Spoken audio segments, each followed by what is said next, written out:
श्रीमद् भागवत महापुराण की भाव यात्रा छठे स्कंद के 18वें अध्याय तक आ पहुंची है।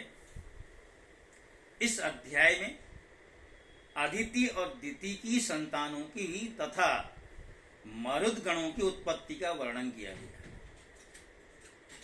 सुखदेव जी महाराज जो गंगा तट में राजा परीक्षित को कथा सुधा का पान करा रहे हैं, कहते हैं कि परीक्षित सविता की पत्नी प्रश्नी के गर्भ से 8 संतानें हुई।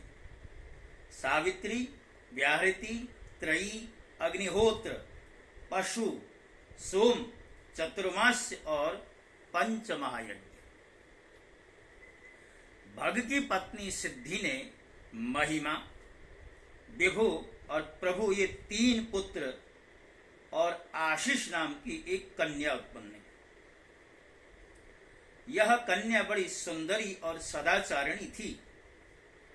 धाता की 4 पत्नियां थी, कुहू, शिनीवाली, राका और अनुमति। उनसे क्रमशः सायं, दर्श, प्रातः और पूर्णिमास ये 4 पुत्र उत्पन्न हुए। धाता के छोटे भाई का नाम था विधाता। उनकी पत्नी क्रिया थी। उससे पुरुष नाम के 5 अग्नियों की उत्पत्ति हुई। वरुण जी की पत्नी का नाम चरषणी था।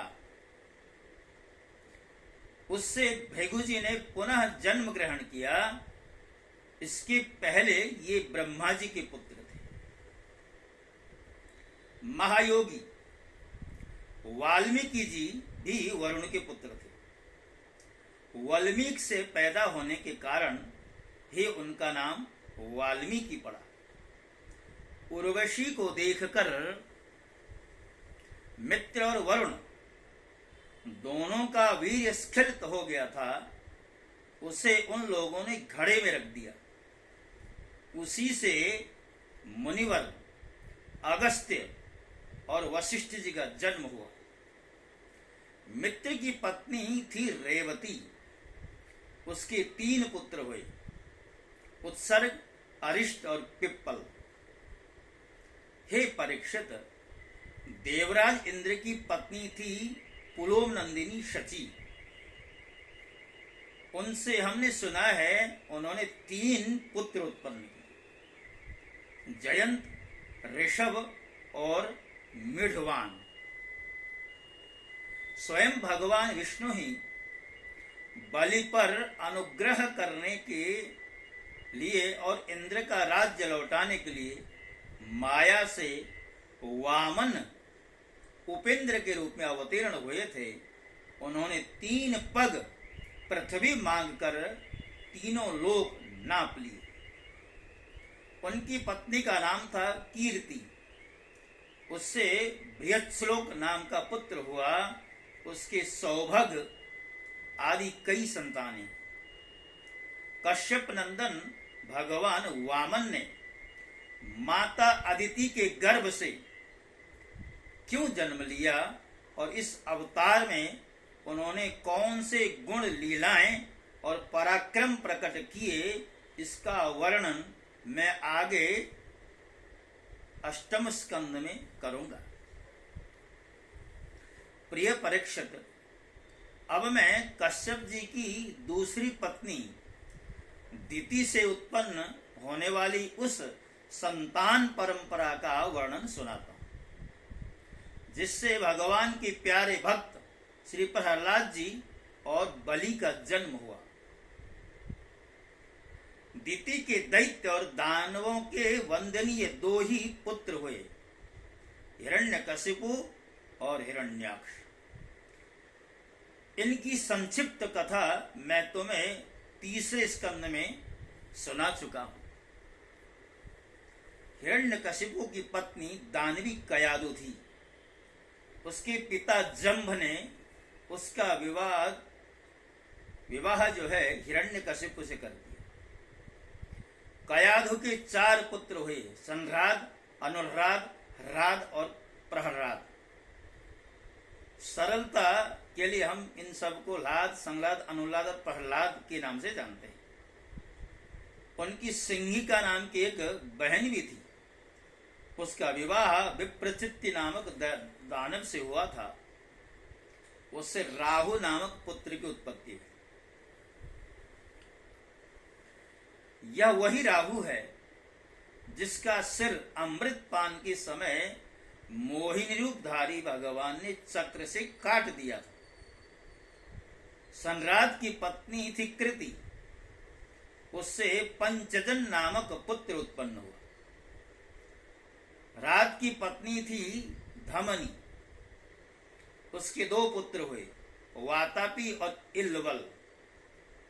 इस इल्वल ने ही महर्षि अगस्त्य के आतिथ्य के समय वातापी को पकाकर उन्हें खिला दिया था। अनुराध की पत्नी थी सूर्मिया। उसके 2 पुत्र हुए, बाष्कल और महिषासुर। प्रहलाद का पुत्र था विरोचन। उसकी पत्नी देवी के गर्भ से दैत्यराज बलि का जन्म हुआ। बलि की पत्नी का नाम अशना था। उससे बाण आदि 100 पुत्र हुए। दैत्यराज बलि की महिमा गान करने योग्य है। उसे आगे अष्टम स्कंद में तुम्हारे समक्ष रखा जाएगा। बलि का पुत्र बाणासुर भगवान शंकर की आराधना करके उनके गणों का मुखिया बन गया।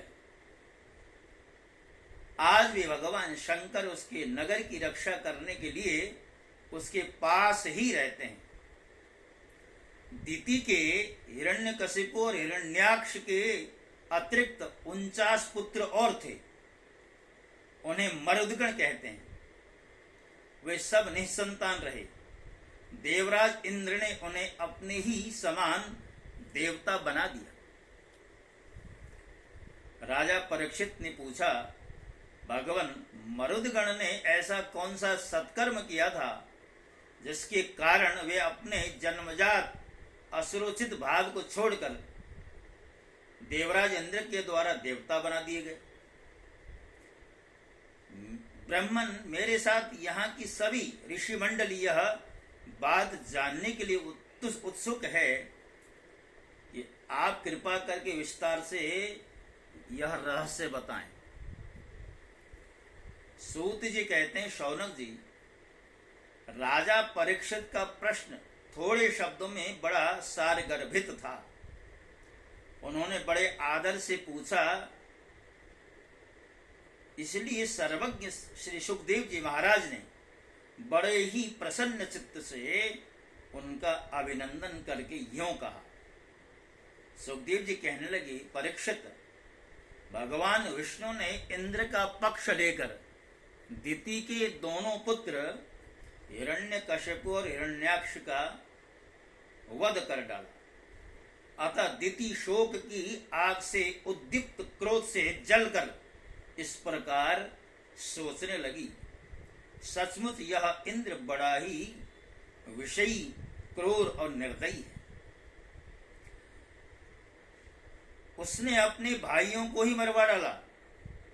वह दिन कब होगा जब मैं भी उस पापी को मरवा कर आराम से सो सकूंगी। लोग राजाओं के, देवताओं के शरीर को प्रभु कह करके पुकारते हैं, परंतु एक दिन वह क्रीड़ा, विष्ठा या राख का ढेर हो जाता है।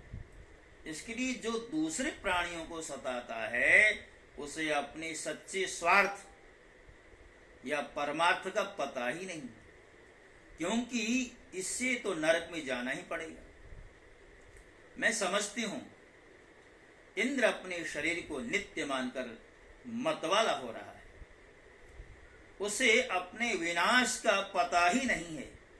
अब मैं वह उपाय करूंगी जिससे मुझे ऐसा पुत्र प्राप्त हो जो इंद्र का अभिमान नष्ट कर दे, घमंड दूर कर दे। दिति अपने मन में ऐसा विचार कर ही रही थी, और ऐसा विचार करके सेवा भाव, विनय, प्रेम, जितेंद्रियता आदि के द्वारा निरंतर अपने पतिदेव कश्यप जी को प्रसन्न रखने लगी।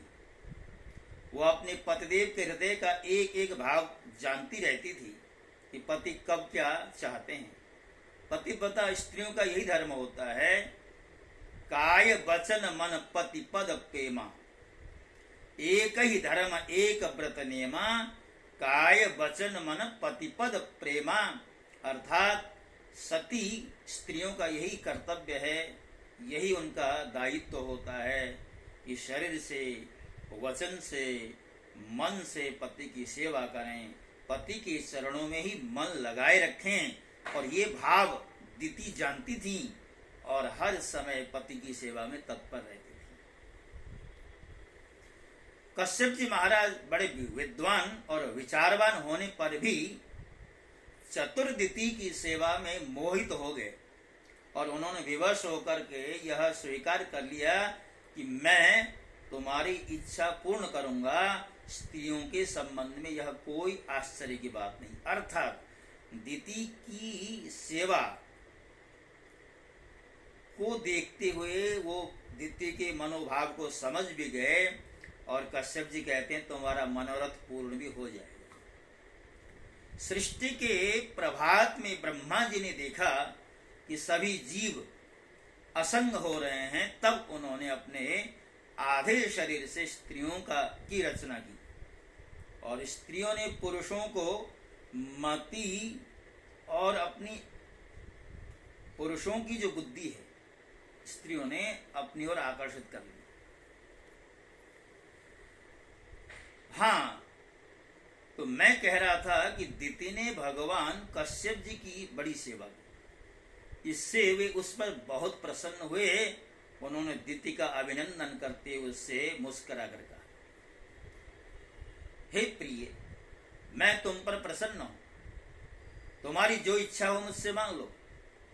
पति के प्रसन्न हो जाने पर पत्नी के लिए लोक या परलोक में कौन सी अविष्ट वस्तु दुर्लभ है। शास्त्रों में यह बात स्पष्ट कही गई है कि पति ही स्त्रियों का परम आराध्य इष्ट देव है। प्रिय, लक्ष्मीपति भगवान वासुदेव ही समस्त प्राणियों के हृदय में विराजमान, विभिन्न देवताओं के रूप में नाम और रूप के भेद से इन्हीं की कल्पना हुई है। सभी पुरुष चाहे किसी भी देवता की उपासना करें, उन्हीं की उपासना करते हैं। ठीक वैसे ही स्त्रियों के लिए भगवान ने पति का रूप धारण किया है, वे उनकी सब उसी रूप में पूजा करते। हे प्रिय, अपना कल्याण चाहने वाली पतिव्रता स्त्रियां अनन्य प्रेम भाव से अपने पतिदेव की पूजा करती हैं, क्योंकि पतिदेव ही उनके परम प्रियतम आत्मा और ईश्वर है। तुमने बड़े प्रेम भाव से, भक्ति से मेरी वैसे ही पूजा की है, अब मैं तुम्हारी सब अभिलाषाएं पूर्ण कर देता हूं। दिति कहने लगी, ब्रह्मन, इंद्र ने विष्णु के हाथों मेरे 2 पुत्र मरवा कर मुझे पुत्रहीना बना दिया, इसलिए यदि आप मुझे मोहमागा वर देना चाहते हैं तो कृपा करके एक ऐसा अमर पुत्र दीजिए जो इंद्र को मार डाले। दिति की बात सुनकर कश्यप जी खिन्न होकर पछताने लगे। वे मन ही मन कहने लगे, आज मेरे जीवन में बहुत बड़े अधर्म का अवसर आ गया है। कह तो दिया मैं जो चाहो ले लो, किंतु अब सोचने लगे ये कैसे दिति की इच्छा को पूरी करूं। अब मैं इंद्रियों के विषयों में सुख मानने लगा हूं।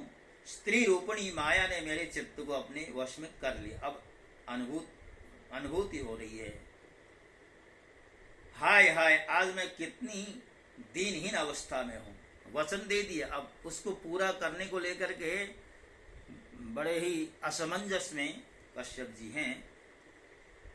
इस स्त्री का दोष नहीं, क्योंकि इसने अपने जन्मजात स्वभाव का ही अनुसरण किया। दोष तो मेरा है। मैं अपने इंद्रियों को वश में नहीं कर सका। सच है, स्त्रियों के चरित्र को कौन जानता है। उनका मुंह तो ऐसा होता है जैसे शरद ऋतु का खिला हुआ कमल। बातें सुनने में ऐसी ही होती हैं मानो अमृत घोल रखा हो, परंतु हृदय वह तो इतना तीखा होता है कि मानो छुरी की पैनी धार हो।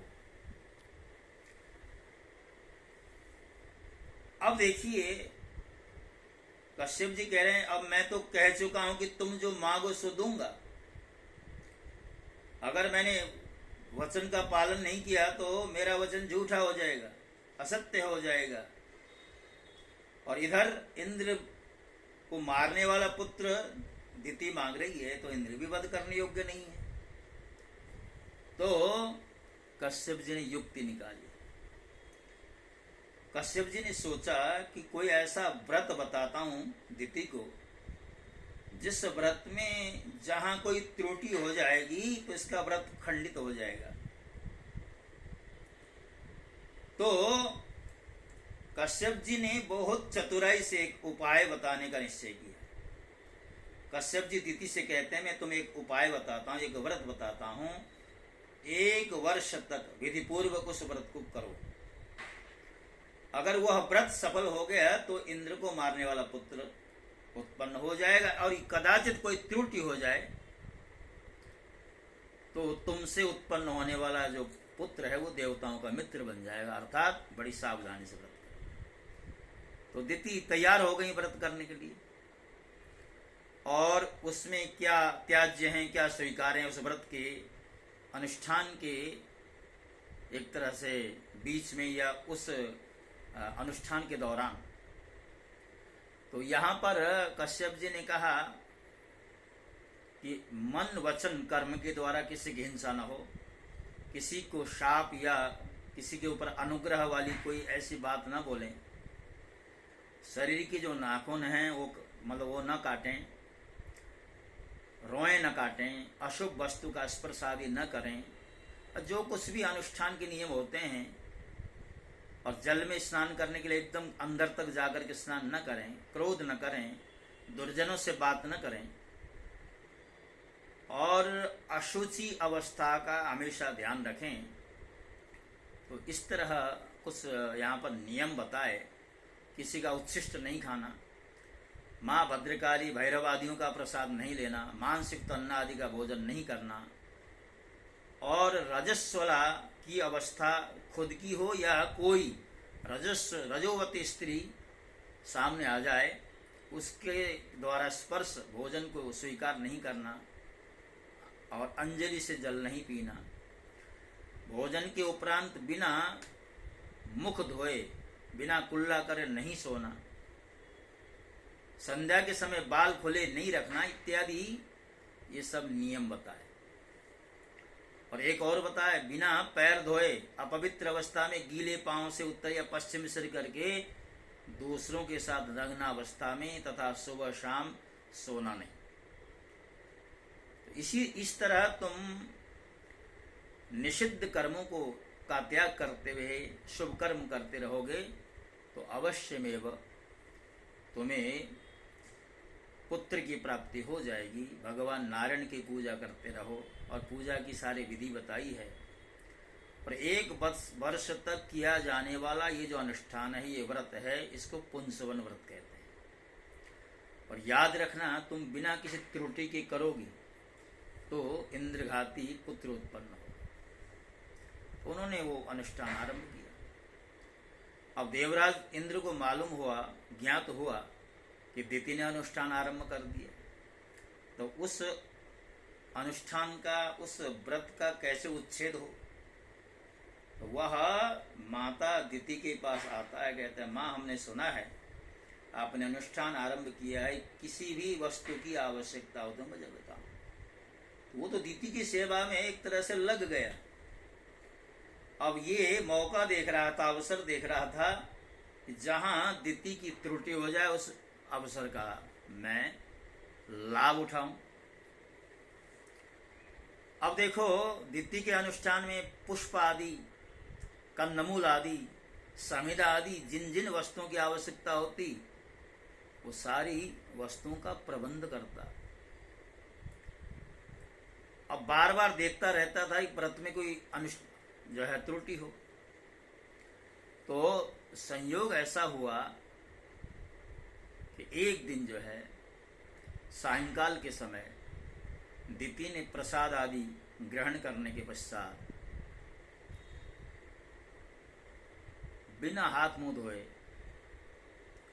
वो जो है सो गई। इंद्र ने मौका देखा चुपके से, क्योंकि इस बीच में इंद्र के गर्भ में बालक आ चुका था। अब देखिए गर्भस्थ शिशु को इन दिति के गर्भ में जाकर के इंद्र ने उसके 7 टुकड़े कर दिए, काट डाले, और शिशु मरा नहीं। तो एक एक और 7 टुकड़े कर दिए, यानी 49 टुकड़े हो गए। लेकिन 49 टुकड़े होने पर भी वो शिशु मरा नहीं। अब वो सारे के सारे इंद्र की शरण में आ गए। उन्होंने कहा हम आपकी शरण में, हम आपकी सेवा में आ जाएंगे, हमें मारिए नहीं। अब देखिए इंद्र ने उन सब को अपने साथ लेकर के गर्भ से बाहर आकर के सबको अपना एक तरह से अपनी सेवा में नियुक्त कर दिया। अब जो है इधर दिति जी देखती रहेंगी। दिति का व्रत भंग हो गया और इंद्र ने जिन दिति पुत्रों को 1 से 49 टुकड़ों में काटा था वो सब के सब मर्दगण हो गए, इंद्र की सेवा में लग गए। तो ये जो पुंसवन व्रत होता है,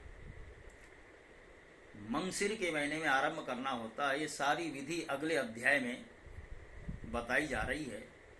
कोई भी अनुष्ठान करें तो विधि से करें, विधि निषेध का ज्ञान रखते हुए करें।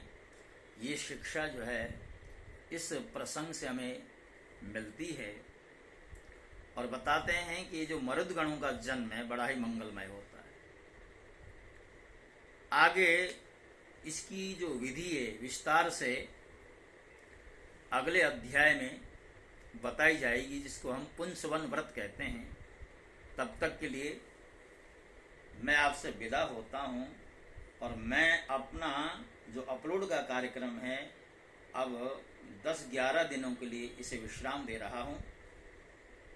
और आपसे निवेदन करते हुए, प्रार्थना करते हुए हमारे चैनल को सब्सक्राइब कीजिए, लाइक का बटन दबा दीजिए, और हो सकता है कुछ सुझाव देना चाहें वो भी स्वीकार हैं। ओम नमो भगवते वासुदेवाय। जय श्री कृष्ण।